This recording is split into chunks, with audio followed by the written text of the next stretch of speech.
Qu'est-ce qui nous attend après la mort? Pouvons-nous le savoir ou devons-nous mourir dans l'incertitude? C'est ce que nous voulons voir. Restez avec nous, c'est l'heure de la bonne nouvelle.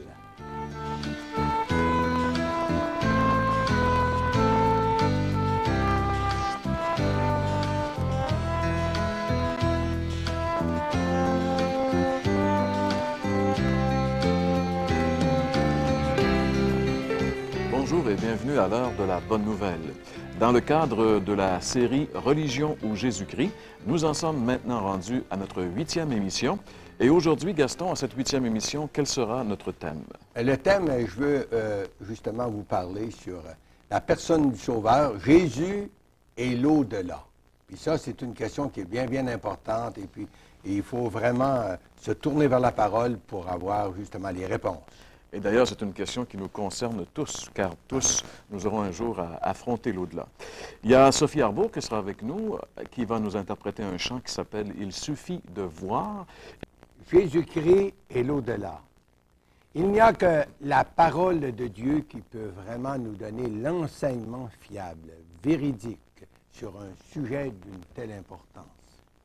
Où serez-vous 5 minutes après que la mort frappera à votre porte? Jean 8, verset 21, c'est Jésus qui avait dit « Je m'en vais, vous me chercherez, et vous mourrez dans vos péchés. Vous ne pouvez venir où je vais. » Mais Gaston, peut-on savoir où on peut aller dans l'éternité? Est-ce que c'est une question que la Bible peut répondre? Ah oui, c'est sûr que l'Écriture a des réponses pour nous. Comme réponse, on a seulement à nous rappeler la conversion du larron en croix, par exemple. Et qui de nous ne se rappelle pas justement de cette histoire, les 3 croix et Jésus qui est au milieu. Et puis on lit justement dans l'Évangile de Luc, le chapitre 23, et on pourrait le lire chez nous, et puis nous rappeler justement cette conversation qu'a un de ces larrons avec Jésus. Et puis après cette moquée du Seigneur, bien, il se tourne vers le Seigneur justement pour lui demander ou enfin lui adresser cette prière. « Souviens-toi de moi quand tu viendras dans ton règne. » Et Jésus de répondre au verset 43, c'est un verset que j'aimerais qu'on cite, qu'on voit ensemble. Le Seigneur de lui dire, je te le dis en vérité, aujourd'hui tu seras avec moi dans le paradis. Voici un homme qui, de son vivant, a reçu l'assurance, la certitude d'être avec le Seigneur 5 minutes après la mort, même s'il méritait le jugement de l'enfer. C'est ça la grâce et la miséricorde de Dieu. Oui, mais Gaston, cet homme qui était là sur la croix avec Jésus avait l'occasion, lui, d'avoir accès à Jésus vivant qui était auprès de lui. Mais nous, aujourd'hui, Jésus n'est plus là pour nous confirmer ce genre de choses de vive voix. Ah, mais c'est vrai, ça, que le Seigneur n'est plus là pour nous dire de vive voix, mais quand même, on a sa parole, hein, Jean-Pierre? Et puis, en se tournant vers la parole, hein, on peut vraiment savoir et puis avoir justement cette confirmation. C'est vrai que il nous a laissé sa parole, puis la foi qui sauve prend Dieu toujours au bout. Le salut s'obtient par la foi en ce qu'il nous dit dans sa parole. Et puis, je veux citer justement un texte qui est assez bien connu, puis vous pourriez le lire chez vous, là. C'est Jean 5, 24, qui dit ceci. « En vérité, celui qui écoute ma parole et qui croit en celui qui m'a envoyé, il a la vie éternelle. Et ne vient point en jugement, il est passé de la mort à la vie.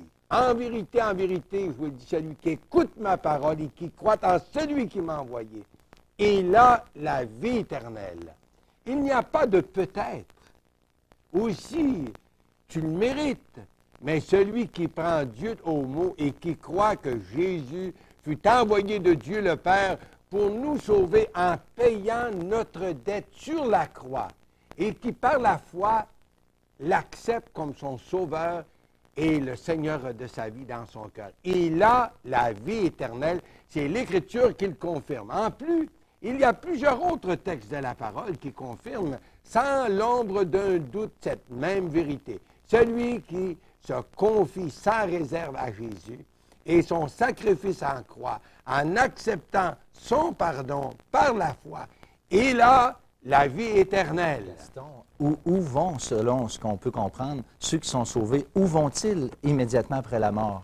Bien, je crois, François, que l'apôtre Paul répond à justement cette question. L'apôtre Paul nous dira, l'Épître aux Philippiens, versets 1 et 21, on peut justement le voir ensemble, le lire, « Car Christ est ma vie, et mourir m'est un gain. » Comment pouvait-il dire « La mort m'est un gain » ? C'est qu'il avait l'assurance, la certitude de la vie éternelle. En quittant le corps, c'était pour être présent avec son Seigneur. Puis le verset 23, justement, de ce même chapitre, il dit ceci.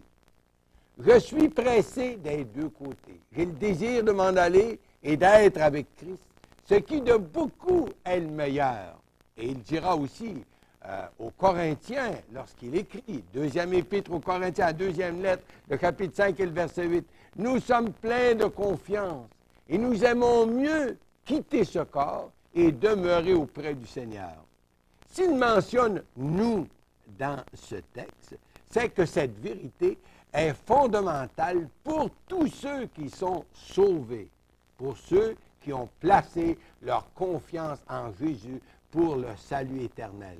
Lorsque la mort frappe celui qui est sauvé, il quitte le corps pour s'en aller immédiatement auprès du Seigneur. Oui, mais Gaston, il y a quelque chose que je ne comprends pas. Pourquoi, dans les églises, on fait chanter des messes pour les morts, puis même, on dit que les papes qui sont décédés dans le passé sont ceux pour lesquels on chante le plus de messes. Comment peut-on comprendre? Bien, François, c'est que la religion à son meilleur, là, bien, ça ne peut pas garantir la vie éternelle. Et justement, aujourd'hui, c'est seulement le Seigneur qui peut nous donner vraiment l'assurance de la vie éternelle. La religion, à son meilleur, ne peut jamais nous assurer la certitude du salut puis l'assurance de la vie éternelle. La philosophie des religions est basée sur les bonnes œuvres, les pénitences, les sacrifices méritoires en vue du salut. C'est un salut qui dépend, selon les religions, des efforts purement humains et qui ne sauve personne, pas même les papes. Les apôtres n'ont jamais demandé des prières pour leur salut. Ils savent, ou ils savaient qu'ils étaient sauvés. Et qu'en quittant cette terre, c'était pour s'en aller puis être auprès du Seigneur. Paul de nous dire encore dans sa deuxième épître, et le chapitre 1er, le verset 9, et on lit ensemble ce verset. « Il nous a sauvés.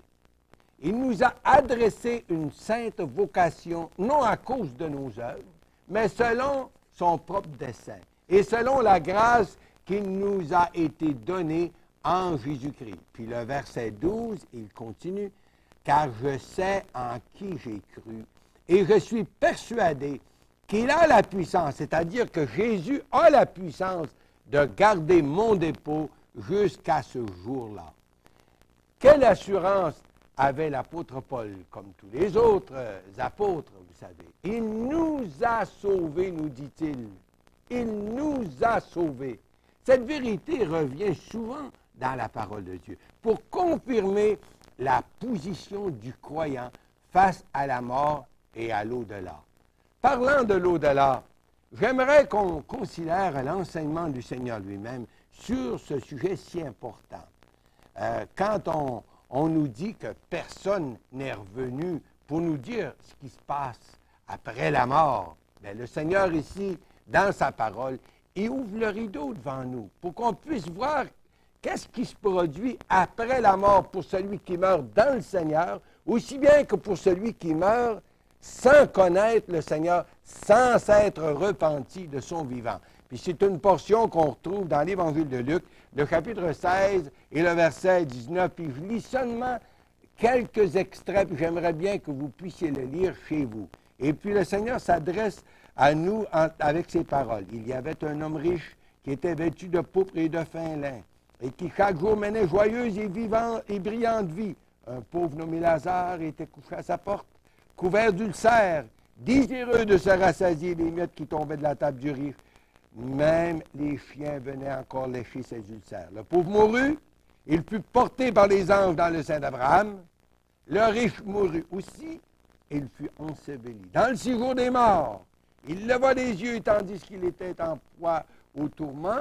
Il vit de loin Abraham et Lazare dans son sein, et il s'écria, Père Abraham, aie pitié de moi, envoie Lazare pour qu'il trempe le bout de son doigt dans l'eau et me rafraîchisse la langue, car je souffre cruellement dans cette flamme. Abraham lui répondit, mon enfant, souviens-toi que tu as reçu les biens pendant ta vie, et que Lazare a eu les maux pendant la sienne. Maintenant, il est ici consolé, et toi, tu souffres. Puis le verset 27, le riche dit, je te prie donc, Père Abraham, d'envoyer Lazare dans la maison de mon père, car j'ai 5 frères. C'est pour qu'il leur atteste ces choses, afin qu'ils ne viennent point ici, dans ce lieu de tourment. Au verset 30, non, Père Abraham, il continue, mais si quelqu'un des morts va vers eux, ils se repentiront. Et c'est tout le temps qu'on prend pour lire cette magnifique portion d'Écriture. Tout d'abord, laissez-moi vous dire que ce que nous venons de lire est plus qu'une parabole. Jamais le Seigneur n'emploie des noms propres lorsqu'il nous parle en parabole. Puis ici, il est question d'un homme nommé Lazare. Le Seigneur connaît par leur nom ceux qui sont à lui. Et il n'a pas honte de les exposer sur la scène publique pour nous enseigner.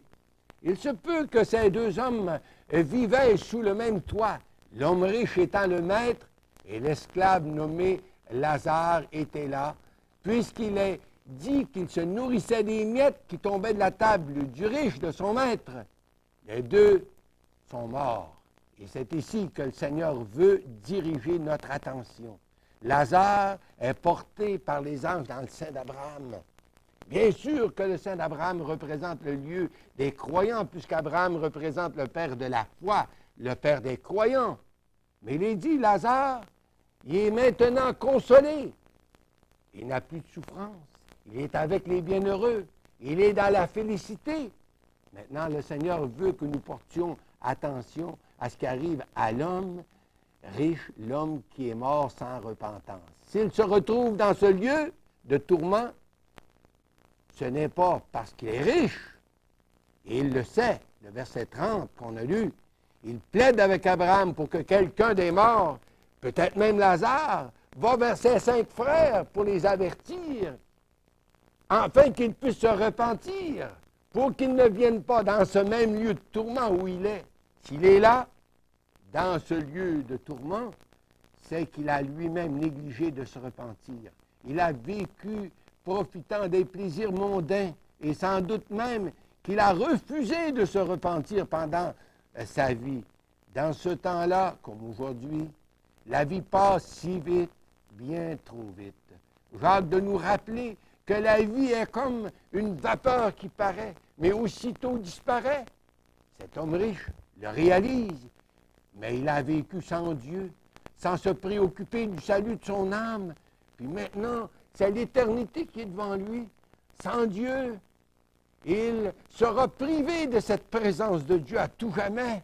C'est ça qui va hanter ses pensées pendant toute l'éternité. C'est ça qui fait aussi partie de ses souffrances. C'est ça qui va le ronger comme les vers qui ne meurent point, dont a parlé Jésus. Il réalise sa folie, mais pour lui, ce ne sont que les ténèbres et la solitude qui l'enveloppent. Il voit bien Lazare dans les délices, puisque lui est dans les ténèbres et que Lazare est dans la lumière. Il se peut même que Dieu s'est servi de Lazare pendant son vivant pour l'avertir, afin qu'il puisse se repentir. Mais le plaisir de la vie le dominait. Maintenant, c'est trop tard. Les jours de grâce et de salut sont passés pour lui. Il prie maintenant. Il plaide. Il crie, Père Abraham, si seulement Lazare pouvait venir tremper le bout de son doigt dans l'eau pour me rafraîchir la langue. C'est pourtant si peu ce qu'il demande. Mais maintenant, c'est trop tard. Sans doute que le Seigneur veut nous enseigner ici que ceux qui sont avec le Seigneur ne sont pas conscients de ce qui se passe sur la terre parmi ceux qu'ils ont quittés. Nulle part, les Écritures nous enseignent que ceux qui sont auprès du Seigneur prient pour les vivants et leur rendent des services, puisque même s'ils sont auprès de Dieu. Il semble que c'est les damnés qui prient pour que les leurs ne viennent pas dans ces lieux de tourment. Mais leurs prières, comme on le voit, ne peuvent être exaucées. Le verset 29 qu'on a lu, Abraham dit, mais ils ont Moïse et les prophètes, c'est-à-dire ils ont les Écritures, qu'ils les écoutent, qu'ils portent attention à la parole de Dieu. Mais continue l'homme riche. Si quelqu'un des morts va vers eux, ils se repentiront. Mais le Seigneur de nous répondre à travers justement cette portion d'Écriture, s'ils n'écoutent pas la parole de Dieu, ils ne se laisseront pas persuader, même si quelqu'un des morts ressusciterait. Si la parole de Dieu n'a pas autorité pour nous appeler à la repentance, rien d'autre ne pourra le faire. Vous qui êtes avec nous aujourd'hui, où passerez-vous l'éternité? Peut-être me direz-vous, moi, je suis présentement au neutre. Je n'ose pas me prononcer ou encore moins prendre position. Et pourtant, si la mort frappait à votre porte ce mois-ci, et même cette semaine, où seriez-vous? Même cette nuit, où seriez-vous? On ne peut se payer le luxe de rester neutre. Saviez-vous que nous tous, on fait partie de deux groupes, selon la parole de Dieu? Et puis, c'est un texte que j'aimerais citer avec vous dans 1 Corinthiens 1 et le verset 18, qui dit ceci. « Car la prédication de la croix, c'est une folie pour ceux qui périssent, mais pour nous qui sommes sauvés, c'est la puissance de Dieu. » On fait partie du groupe de ceux qui sont sauvés. Sinon, on fait partie de ceux qui périssent. Dans quel groupe suis-je? Dans quel groupe êtes-vous, cher ami? Non seulement on peut le savoir, mais on se doit de le savoir. Comment on fait, Gaston, pour le savoir? Bien, je crois que, François, qu'il y a une parole ou encore une réponse de Paul au geôlier un jour, dans le livre des Actes, répond justement assez bien à cette question. On lit ça dans le livre des Actes, le chapitre 16 et le verset 31, puis on va le lire ensemble là, à l'écran. L'apôtre Paul qui, justement, répond à cet homme, « Crois au Seigneur Jésus et tu seras sauvé. » Les geôliers, d'abord, avaient posé cette question, « Que dois-je faire pour être sauvé? » Quelle question. Que dois-je faire pour être sauvé? Crois au Seigneur Jésus et tu seras sauvé. Quelqu'un me répondra, mais j'ai toujours cru, moi. Ah non, mes amis. Croire, puis j'aimerais bien qu'on comprenne qu'est-ce que ça veut dire dans les termes de la Bible. Croire, c'est premièrement accepter ce que la Bible dit de moi, que je suis un pécheur et que je suis perdu. Parce que le Seigneur est venu chercher et sauver ce qui était perdu. Deuxièmement, c'est d'accepter que Jésus est mort pour des perdus. Il est mort pour nous sauver, pour me sauver. Troisièmement, c'est d'accepter que seul le sang de Jésus peut me laver de tout péché. Et quatrièmement, c'est d'accepter son pardon comme moyen de salut. Vous savez, on pourrait savoir que Jésus est venu dans ce monde, qu'il s'est rendu jusqu'à la croix, qu'il a donné sa vie pour nous sauver. On pourra tous savoir ces vérités. Mais, pourtant, être perdu quand même. Vous savez, non seulement il faut savoir, et puis accepter ces vérités, vous savez, comme venant vraiment de la parole de Dieu. Bon, on doit prendre position. On doit être prêt à prendre notre place comme pécheur, accepter que Jésus est mort pour moi, qu'il a payé de sa vie ma rançon, pas seulement en partie, mais entièrement, puis il faut accepter son pardon par la foi, puis savoir le remercier pour nous avoir sauvés. Et j'aimerais, en terminant, vous laisser avec cette parole de Jésus, dans le livre de l'Apocalypse, le dernier livre de la Bible, le chapitre 3 et le verset 20, où Jésus nous dira, « Voici, je me tiens à la porte et je frappe. Si quelqu'un entend ma voix et m'ouvre la porte, j'entrerai chez lui. Seriez-vous prête à l'inviter de tout cœur comme votre sauveur et l'ami de votre vie? Seriez-vous prête à vous engager, à lui obéir sans compromis, être prête à marcher dans sa dépendance par la foi? Votre salut éternel et la place où vous passerez l'éternité dépend de votre choix et de ce que vous ferez avec Jésus. Cher ami, acceptez Jésus, invitez-le comme votre sauveur personnel aujourd'hui.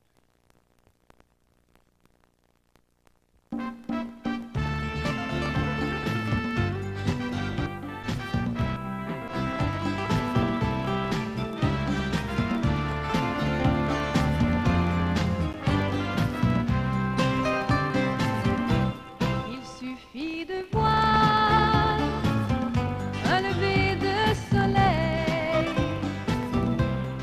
voir librement s'envoler l'hirondelle,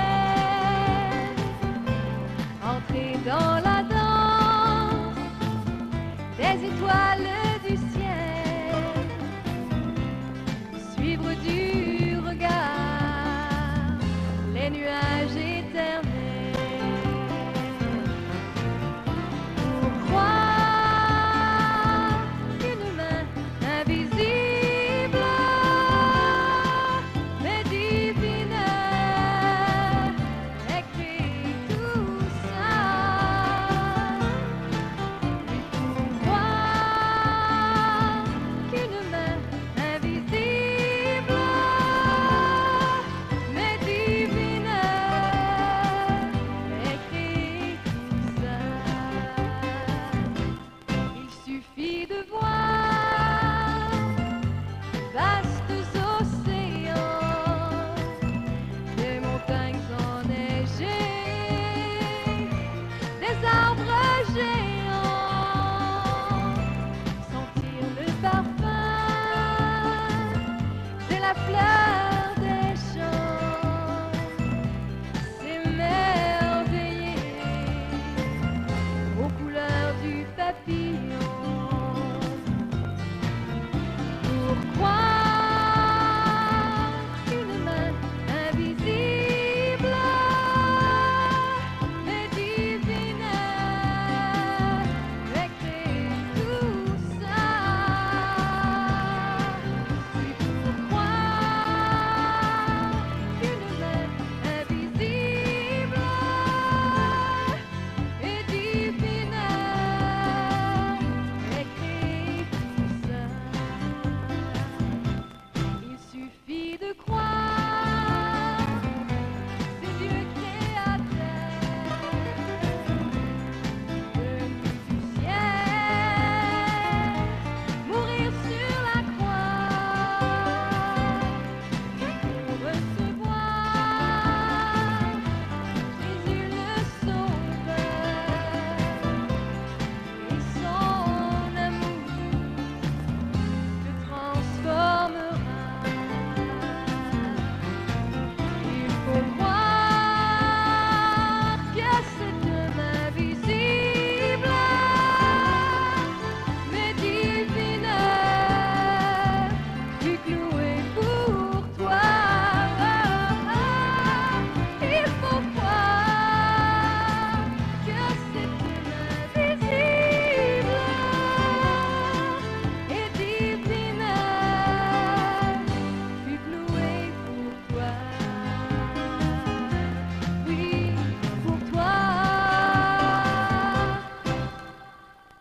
Merci beaucoup, Sophie, de nous rappeler cette grande vérité encore une fois qu'il faut croire. Il faut croire vraiment. Merci, Gaston, de nous avoir rappelé que l'éternité, c'est pas mal plus long que le temps qu'on a à passer sur la terre et que c'est pendant qu'on est sur la terre qu'on décide où on va passer l'éternité. En effet. François, merci d'avoir été avec nous également encore aujourd'hui pour offrir aux gens cette littérature qui va leur permettre de poursuivre cette méditation. Il ne reste que quelques secondes à cette émission. J'ai juste le temps de vous rappeler l'importance, mes amis, de recevoir le Christ comme votre sauveur personnel. La Bible nous dit qu'à tous ceux qui l'ont reçu, à ceux qui croient en son nom, Jésus a donné le pouvoir de devenir enfants de Dieu. On peut savoir que Jésus est venu sur la terre, on peut savoir que Jésus est mort sur la croix, mais si on n'a jamais reçu le Christ personnellement, on n'est pas sauvé. Si on n'a jamais reconnu personnellement qu'on est pécheur, qu'on mérite l'enfer, mais que Jésus-Christ est venu mourir pour nous personnellement sur la croix, prenant tous nos péchés et étant jugé par Dieu son Père à notre place, si on n'a pas vraiment saisi cette vérité, mes amis, même si on sait des choses sur Dieu, on n'est pas sauvé. Pourquoi ne pas recevoir le Christ maintenant? Suite à cette émission, vous avez été confrontés à la réalité de l'éternité. Sans Christ, l'éternité, c'est un cauchemar éternel, mes amis. Recevez le Seigneur maintenant, pendant qu'il en est temps. Dites-lui simplement, Seigneur Jésus, je reconnais que c'est mes péchés qui t'ont fait souffrir et mourir sur la croix. Je te demande pardon. Viens dans ma vie et transforme ma vie. Faites-le aujourd'hui et à la semaine prochaine.